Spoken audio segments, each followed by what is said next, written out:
guys, so this is a quick update no dito sa ating AJ.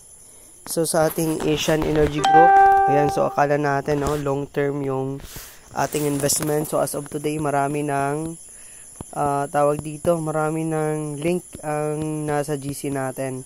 So upon checking dito sa ating account, ayan po yung account natin no. So banned po yung account natin. So pag once na nag-login po tayo dito, account has been banned. So sa lahat ng members ng Asian Energy Group, ang investment na ito ay exit na no. So wala nang hindi na nag re-reply dito yung ating mga admins, and of course yung ating mga yung mga admins po natin dito, yung makakasend ng message as of today. So ayan, so ayan po yung update today sa ating Asian Energy Group.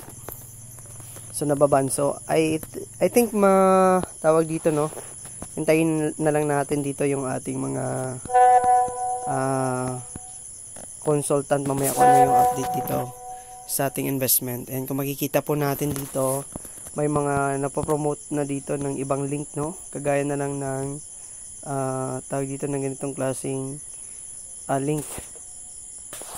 Okay, so maraming nag-promote dito. Tingnan natin no kung ano yung system nila. So ganun din.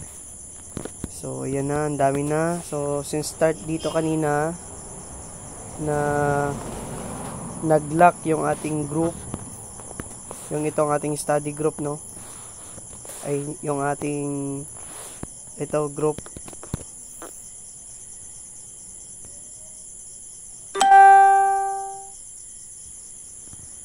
Ayan, so ibig sabihin babalik pa din ito later siguro or bukas yung update nito ng ating investment. So hintayin na lang natin yun guys. So maybe tinatestan dito no kung kung sino nga ba talaga yung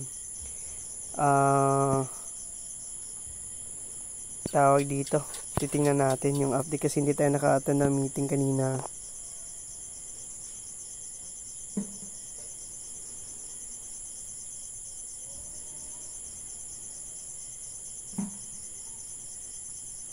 So ibig sabihin banned yung ating AG no, yung Asian Energy Group dito sa Pilipinas. So kasi operated po siya somewhere doon sa mga ibang countries no. So hindi na tayo mag pag-expect na babalik siguro itong AG.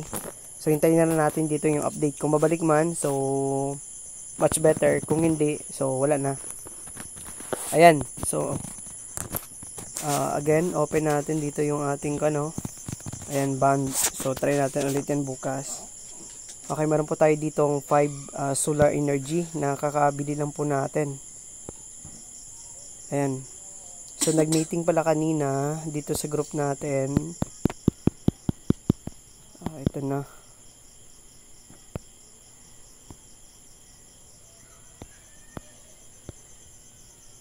Okay, so yan na.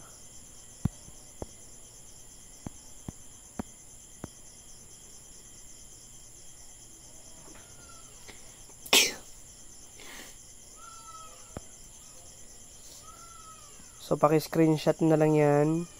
And of course, after yung screenshot, basahin na lang yan para may mga kasagutan ko dyan sa mga question nyo later.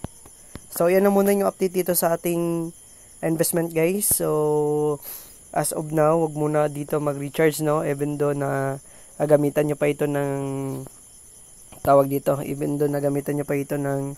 ibang country yung ating AG.